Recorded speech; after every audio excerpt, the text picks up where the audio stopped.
The stars were full of enemy ships. Admiral Kantayo stood alone on the bridge of the Indomitable, his hands behind his back, his eyes fixed on the holographic display. Red dots covered the screen like drops of blood. 10,000 enemy warships. Maybe more. The display kept counting, and the numbers kept rising. Earth's fleet was 300 ships. 300 against 10,000. Taiho had been a soldier for 30 years, and he knew what those numbers meant. They meant death. The galactic hegemony had ruled the stars for millions of years. They had destroyed 12 intelligent species before humans learned to make fire. They were patient. They were powerful. And now, after 11 years of war, they had come to finish what they started. Taiho remembered the day the war began. Human explorers had found an ancient signal in deep space. They followed it. They discovered ruins of a dead civilization. The hegemony said those ruins belonged to them. Humans disagreed. The hegemony did not accept disagreement. 11 years. Billions dead. Every human colony outside Earth burned to ash. Their allies had fled or surrendered. Now only Earth remained, and the enemy fleet was hours away. The bridge doors opened behind him. Lieutenant Commander Park Yuna walked in, her boots clicking on the metal floor. She was young, barely 30, but the war had put age in her eyes. She carried a datapad in her hands, and those hands were shaking. "Admiral," she said. Her voice was quiet. "We intercepted their final message." Taiho did not turn around. "Read it. They are not offering surrender terms anymore." Yuna paused. She took a breath. "They have decided that humanity is too dangerous to control. They want us completely destroyed. Every man, woman, and child. They want to erase us from history." Taiho closed his eyes. He thought of his daughter Sora down on Earth. She was 16 years old. She liked to paint pictures of the ocean. She had never seen an alien in person. She had spent her whole life under the shadow of this war. "How long until they reach Earth?" he asked. 6 hours. Maybe 7. 6 hours. That was all the time humanity had left. 6 hours, and then 8 billion people would die. Everything humans had ever built, ever dreamed, ever loved would be gone. The universe would continue without them, and no one would remember they had existed. "Sir," Yuna said, stepping closer. "There is one option left." Taiho finally turned to look at her. "No," the council voted. All of them. Every leader on Earth agreed. Yuna held up the datapad. "They are authorizing Project Lazarus." Taiho felt cold. Real cold. The kind that started in your bones and worked its way out. Project Lazarus was the most classified secret in human history. Only 20 people knew about it. 20 people knew what humanity had found in the ice of Europa, buried deep where no one was supposed to look. "That project was buried for a reason," Taiho said. "You know what we found there. You know what they are. I know what they are." Yuna's voice was steady now. "I also know what happens if we do nothing. Everyone dies. My family. Your daughter. Everyone." Taiho walked to the viewport. Outside, he could see Earth, blue and green and white. Beautiful, fragile, home. "The architects," he whispered. Every species in the galaxy knew the stories. Long ago, before the hegemony existed, before most stars were born, there were beings called the architects. They had created life. They had spread it across the galaxy like seeds in a garden. Then, for reasons no one understood, they had vanished. They went to sleep somewhere in the dark spaces between stars, and they never woke up. The hegemony feared them. That was the one thing the hegemony feared. For 10 million years, they had prayed that the architects would never return. They built their empire on the hope that the old gods were dead, but humanity had found them. 10 years ago, Deep beneath the frozen surface of Europa, human scientists discovered a structure. A ship. A tomb. And inside that tomb, something was sleeping. The architects were not dead. They were waiting.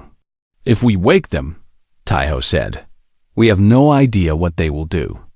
They might help us. They might destroy us.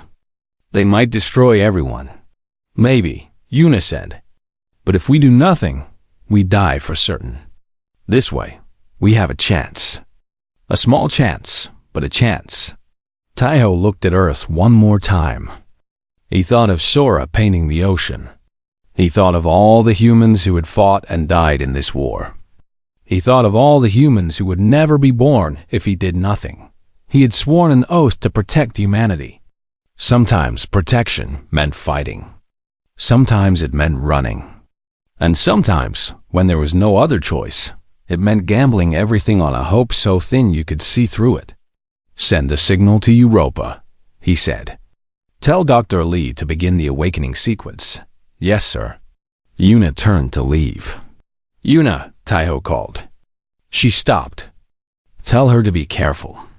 And tell her I'm sorry for what we're about to do. Yuna nodded and left the bridge.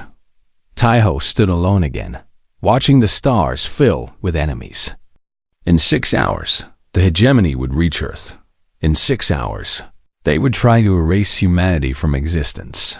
But in 6 hours, if everything went right, they would learn that humans did not die quietly. They would learn that humans, when pushed to the edge, would knock on the doors of sleeping gods and ask for help. The hegemony had wanted a war of extinction. They were about to get something much worse. Dr. Lee Minji had spent 15 years being called crazy. Other scientists said she was wasting her time. They said the signal from Europa was nothing. Just noise. Just ice moving underground. They laughed at her theories about ancient beings and sleeping gods. They called her a dreamer who did not understand real science. Now, she stood in the heart of an alien structure older than Earth. And she wished she had been wrong. The architect vessel was not like human ships. It was not metal and wire and computer screens. It was crystal. Living crystal that grew from walls and floors and ceilings in shapes that hurt to look at. Light moved through it in colors that had no names. The air tasted like electricity and old memories. Minji walked forward slowly, her boots making soft sounds on the strange floor. Behind her came Captain Beak Sunwoo and 12 soldiers. They carried weapons, but Minji knew those weapons were useless here. Against beings like the architects, human guns were toys. Doctor, Sunwoo said quietly. His voice was tight with fear he was trying to hide. How much further? Not far. The central chamber is ahead. They had been walking for 2 hours through passages that seemed to change when no one was watching. Doors appeared where there had been walls. Corridors stretched longer than they should. The architect vessel did not follow normal rules of space. Finally, they reached a vast open room. Minji stopped breathing. The chamber was enormous. So big that clouds floated near the ceiling. Clouds made of light instead of water. Crystal spires rose from the floor like frozen trees, humming with energy that Minji could feel in her teeth. And at the center, floating in fields of soft white light, were 12 figures. They were shaped like humans, almost. They had 2 arms, 2 legs, 1 head. But their skin was the color of deep space. Pure black with tiny points of light moving beneath the surface. Stars. Their skin contained actual stars, arranged in patterns that shifted and flowed like slow water. Their eyes were closed. They were sleeping, just as the legend said. Sleeping for 60 million years, waiting for something. Waiting for someone. My God, Sunwoo whispered. They're real. Minji walked toward the floating figures. Her heart was pounding so hard she could hear it. Every step felt like walking into a dream that might become a nightmare. Hello, she said, Her voice sounded tiny in the vast chamber. "Can you hear me?" Nothing happened. "We are humans. From Earth, from the third planet of the star you might know as Sol." Minji took another step. "We need your help. Our species is going to die. The hegemony is coming to kill us all." Silence. Sungwoo moved closer, his hand on his weapon.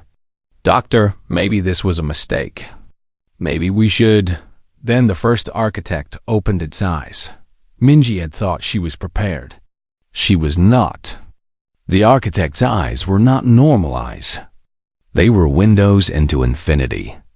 Galaxies spun inside them, real galaxies with billions of stars, all contained in two small points of light. Looking into those eyes felt like falling into forever. "You called," the architect said. Its voice was not sound. It was everything at once. High and low, near and far, old and young. Old and young. It was the voice of a thunderstorm and a whisper and a song all mixed together. It pressed against Minji's mind like a gentle hand. The other architects began to wake. One by one, their eyes opened. 12 pairs of galaxy eyes, all turning to look at the small group of humans standing before them. "You called," the first architect repeated. "Why?" Minji forced herself to speak. "Our species faces extinction. The Galactic Hegemony has sent a fleet to destroy Earth. We have no way to stop them. We found you, and we came to ask for help." The architects looked at each other. Something passed between them, a communication beyond words. Then the first one spoke again. "We know the hegemony. Children playing with fire. They built their empire on the ashes of our silence. They thought we were dead." Something moved in those galaxy eyes. It might have been anger. It might have been amusement. They were wrong. "Will you help us?" Sunwoo asked. His voice was stronger than Minji expected. The architect floated lower, closer to the humans. This near, Minji could see details she had missed before. The stars in its skin were not random. They were arranged in patterns, maps of places she could not imagine. Its face, smooth and strange, held expressions she could not read. "You found us," it said slowly.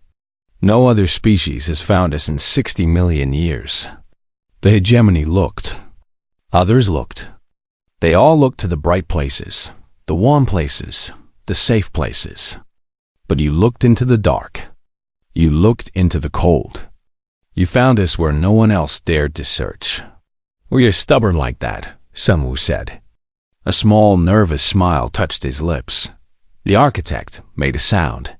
It took Minji a moment to realize it was laughing. "Yes, you are stubborn. Small and fragile and impossibly stubborn." The architect rose again, and the other 11 rose with it. "We have watched the hegemony for a long time. We have watched them burn worlds and enslave species. We were going to wake eventually. We were going to remind them why the old races feared the dark." "Then you will help us?" Minji asked. The architect turned its infinite eyes upon her. In that gaze, she felt seen completely. Not just her body, but her mind, her heart, her entire history. Everything she was, read like a book. "We will do more than help you," the architect said. "We will give you a choice no species has ever been given. Fight beside us. Stand with the architects against the hegemony. Show the galaxy what humans truly are." Minji looked at Sunwoo. Sunwoo looked at his soldiers. The soldiers looked at the impossible beings floating before them.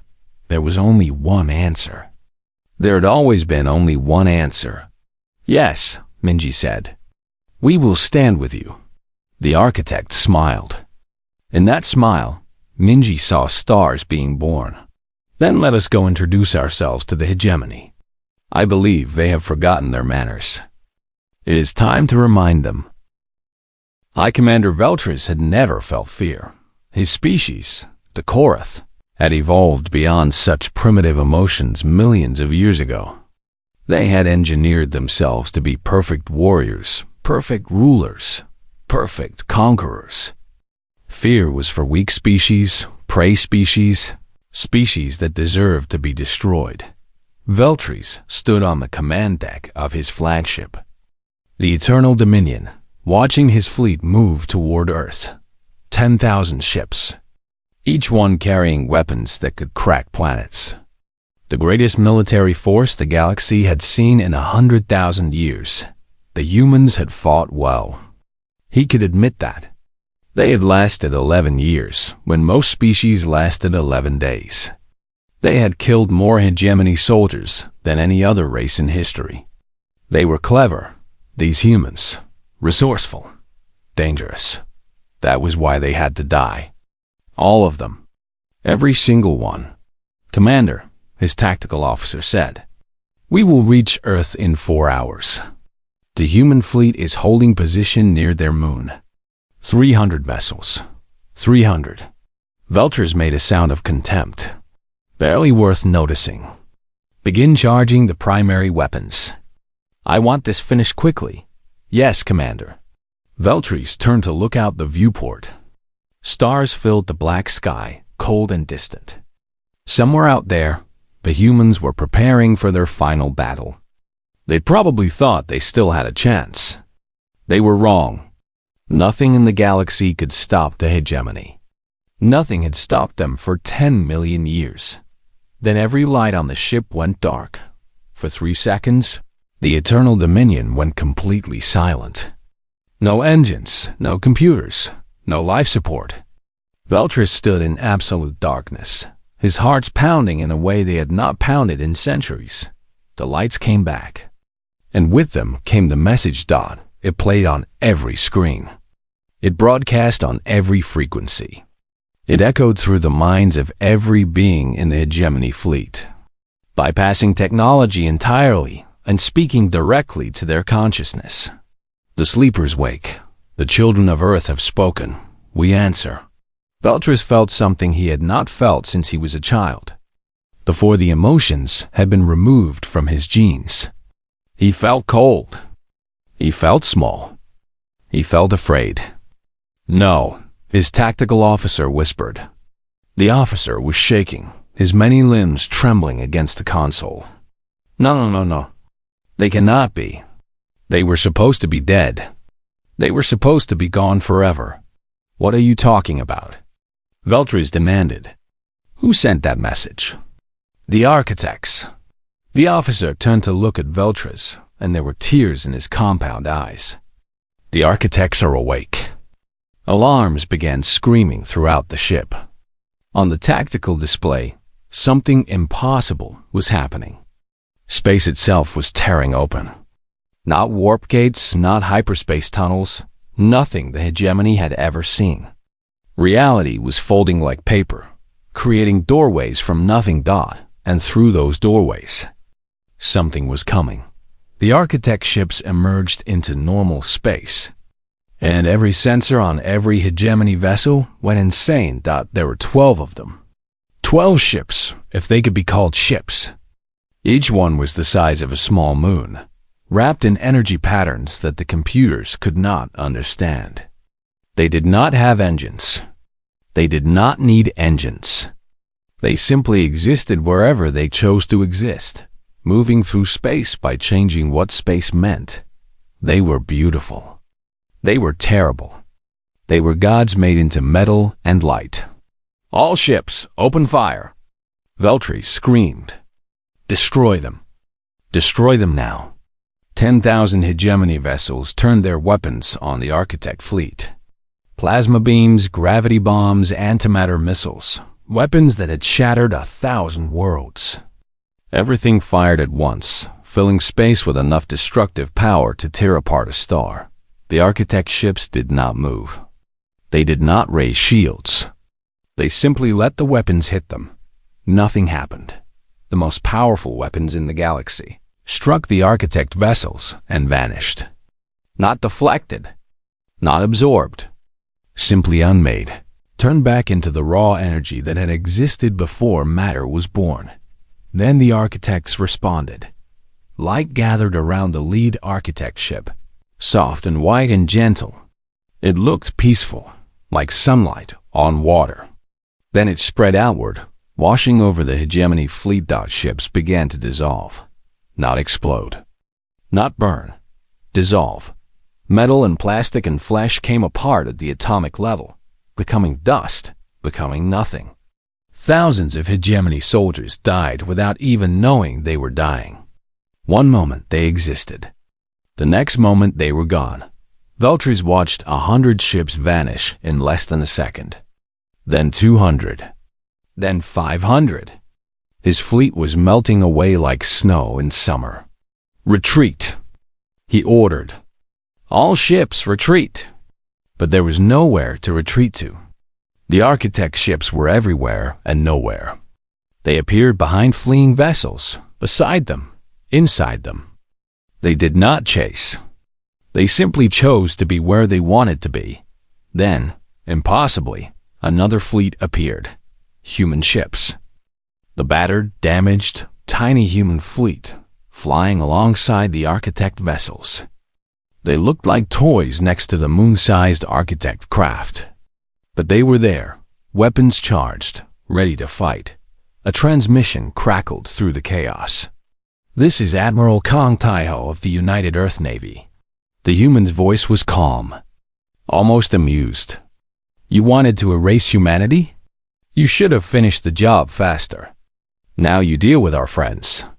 Veltris stared at the screen. The human admiral looked tired, old, but in his eyes there was something that Veltris finally understood. Not madness, not desperation. Something worse. Hope. The humans had found the architects. They had woken them up. And now, instead of simply being saved, they were fighting beside beings who could destroy galaxies. "What do you want?" Veltris asked. His voice came out small and broken. "What do we want?" Taiho laughed. "We want you to remember this day. We want you to tell every species in your empire what happened here. We want them to know that humanity found the sleeping gods and asked them for help. And they said yes." The architect fleet moved closer. More hegemony ships dissolved into nothing. The tactical display showed numbers dropping like rain. 8,000 ships. 7,000. 6,000. But most of all, Taiho continued, "We want you to understand something very important. The hegemony ruled this galaxy because you were the strongest. Because no one could challenge you. Because everyone was afraid." The admiral leaned forward. "That time is over. The architects are awake. And humanity woke them. So the next time you think about destroying a species, the next time you think about burning a world, remember what happened today. Remember what happens when you push humans too far." Veltris fell to his knees. Around him, his officers were weeping, praying, dying. The hegemony, the greatest power in galactic history, was ending. Not with a battle. Not with a battle. With a correction. And somewhere in the back of his dying mind, Veltris finally understood what fear truly felt like. The war ended in 11 hours. Dr. Lee Minji stood on the observation deck of the architect vessel, watching the last hegemony ship surrender or flee. The tactical display showed the numbers clearly. Of the 10,000 enemy vessels that had come to destroy Earth, fewer than 2,000 remained. The rest were gone, turned to dust by weapons that humans could not begin to understand. It should have felt like victory. It should have felt like celebration. Instead, Minji felt cold and quiet inside, like standing at the edge of a cliff and looking down. Behind her, Captain Beek Sunwoo sat in a strange chair made of living crystal. He had not spoken in an hour. His soldiers stood nearby, their faces blank with shock. They had come expecting to die. Now they were alive, and they did not know what to do with that. "It wasn't a battle," Sunwoo finally said. His voice was hoarse. It was like watching someone step on insects. "Yes," Minji agreed. "That is exactly what it was." The door to the observation deck opened, and Lieutenant Commander Park Yuna walked in. She had transferred from the Indomitable an hour ago, carrying messages from Admiral Taiho, but she stopped when she saw the view outside. "My God," she whispered. "I knew we won, but seeing it." Hegemony ships drifted through space in pieces. Debris fields stretched for thousands of kilometers, glowing faintly with residual energy. It looked like a graveyard, which is exactly what it was. Admiral Taiho is establishing communication with the surviving hegemony commanders, Yuna reported. They are agreeing to full surrender. They want this to end. Good, Sunwoo said. Then it's over. No. The voice came from everywhere and nowhere. Minji turned to find one of the architects floating into the room, its body passing through the solid wall like it was made of water. It is not over. It is beginning. This architect had told them its name, or something close to a name. Resonance. It was the one who had spoken first when they woke, the one who seemed most interested in humans. Now it floated before them, galaxy eyes studying each person in turn. "What do you mean?" Minji asked. Resonance moved to the viewport, looking out at the destruction below. "We did not return simply to save one species. We seeded life across this galaxy 60 million years ago. We planted the seeds for countless civilizations. We wanted to see what would grow, and a hegemony was a weed, choking the garden, killing everything that might have become beautiful."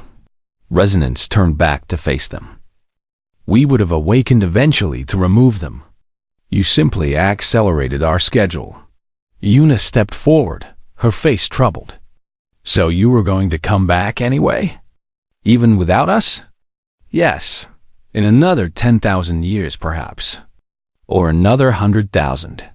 Time does not mean to us what it means to you." Resonance paused.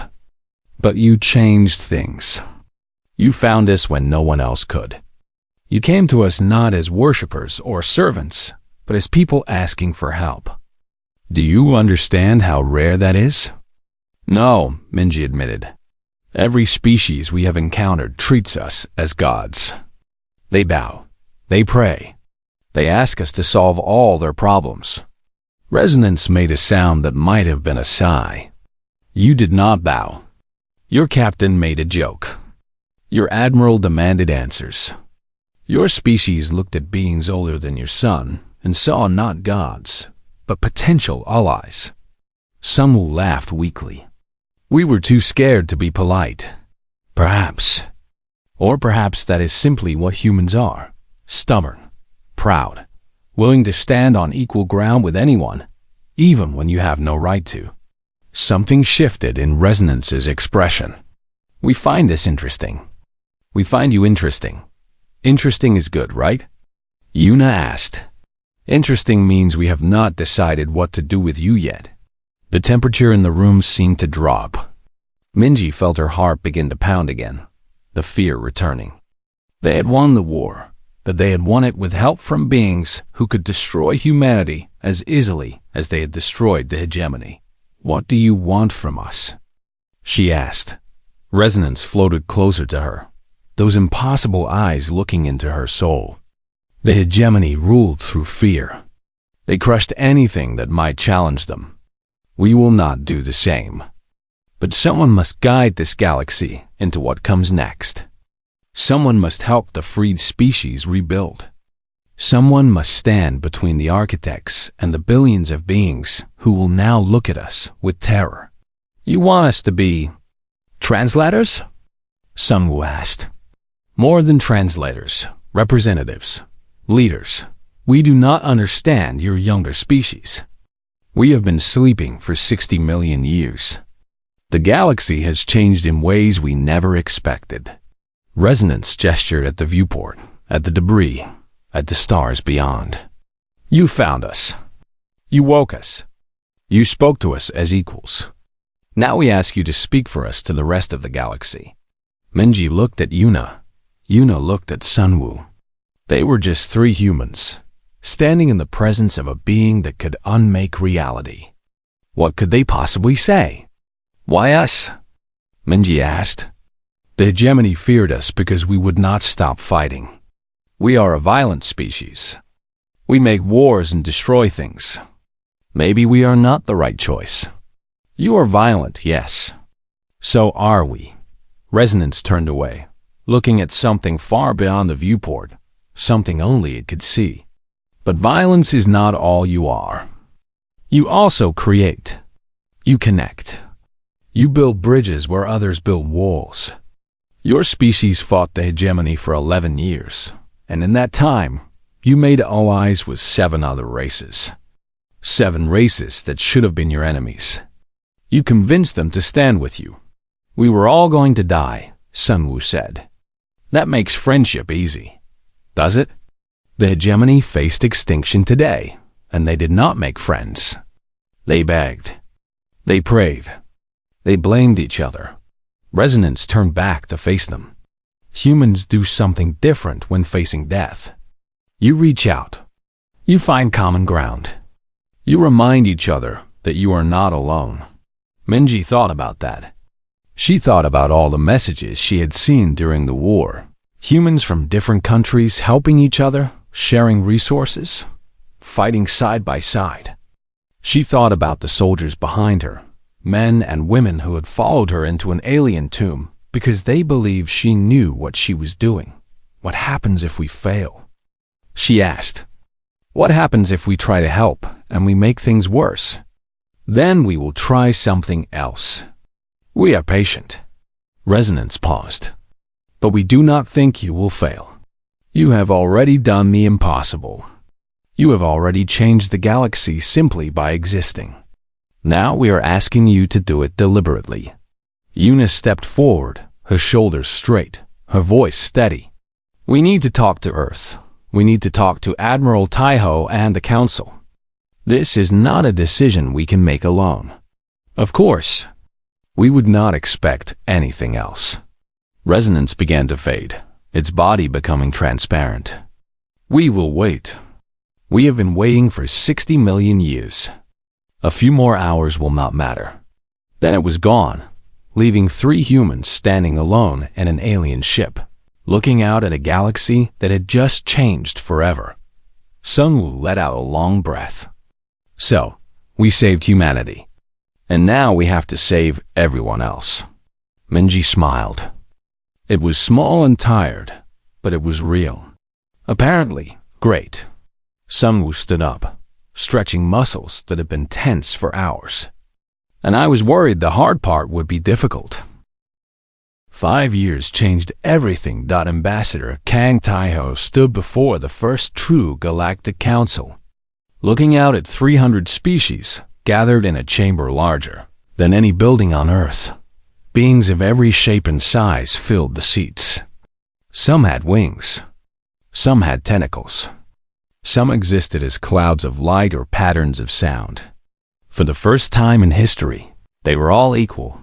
The chamber had been built on neutral ground, a space station floating between stars, belonging to no one and everyone. Humans had designed it. Architects had built it. And now, representatives from across the galaxy filled it with voices and colors and hopes that had been buried for millions of years. Taiho was not young anymore. His hair had gone white in the years since the war. His hands shook slightly when he was tired. But his eyes were still sharp, and his voice was still strong. And when he spoke, the entire galaxy listened. 5 years ago, he began, humanity faced extinction. The hegemony sent 10,000 ships to destroy Earth. They wanted to erase us from history. They wanted to make sure no one would ever remember we existed. He paused, letting the silence fill the chamber. They failed. Not because we were stronger than them. Not because we were smarter. They failed because when we had nothing left, when every option was gone, we did something no one expected. We reached out. We found allies in the darkest places. We woke the architects. In the shadows at the edge of the chamber, 12 impossible figures watched. The architects rarely attended these meetings in person, but today was special. Today was the anniversary of the war's end.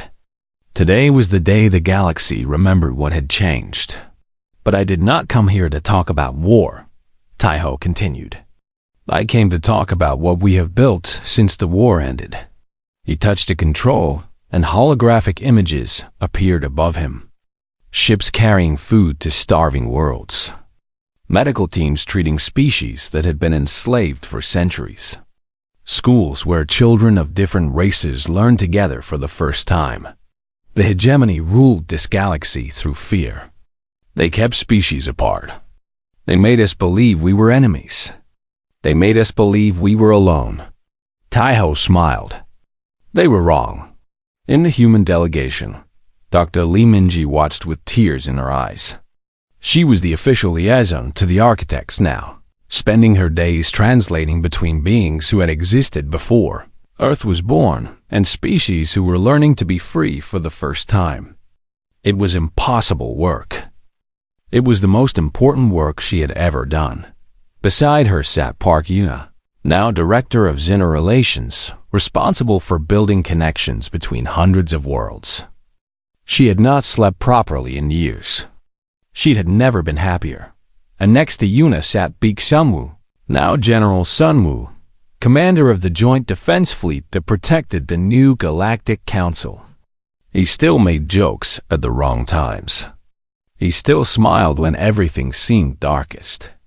The galaxy needed people like that. We are not perfect, Taiho said. Humans make mistakes. We argue and fight, and sometimes we make things worse when we are trying to make them better. But we also learn. We adapt.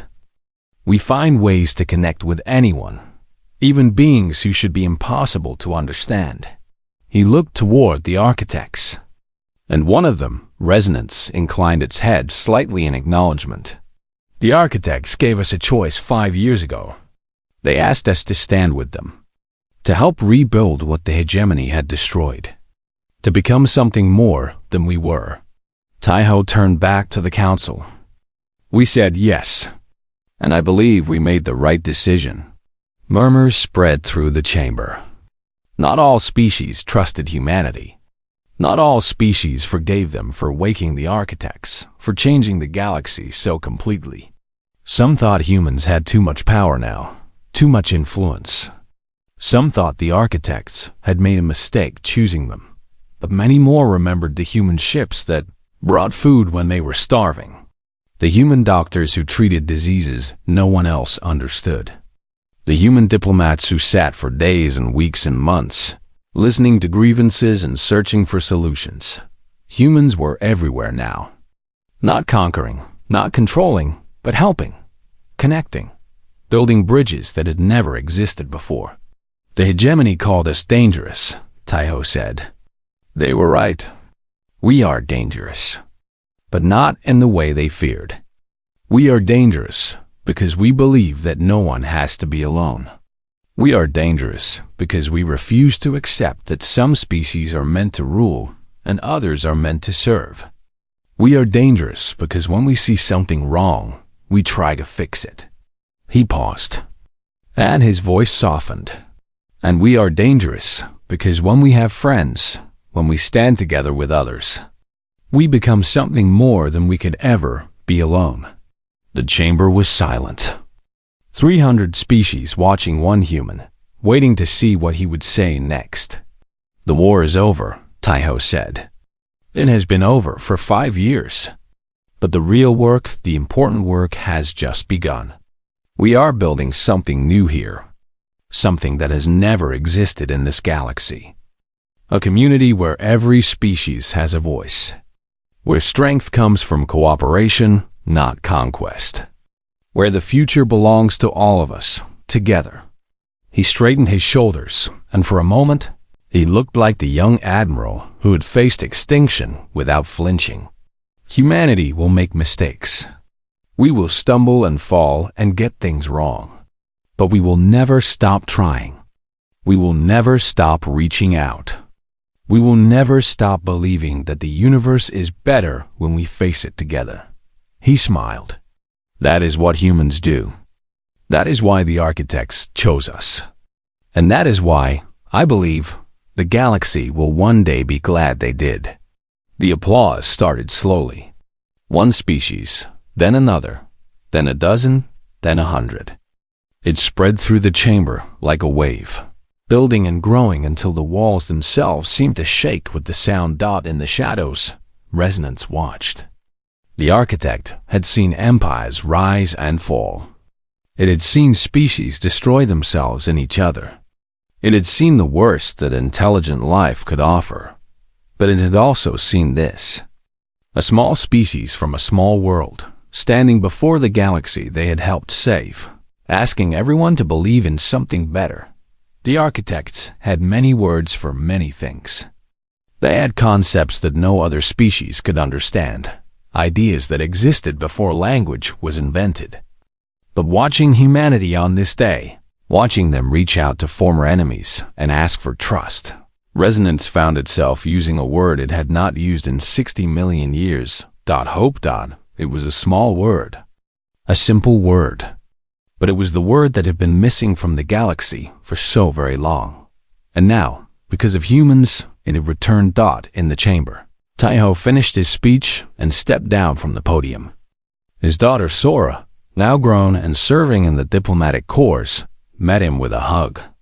Minji and Yuna and Sunwoo gathered around him, their small group surrounded by beings from across the stars. They had started as survivors. They had become allies.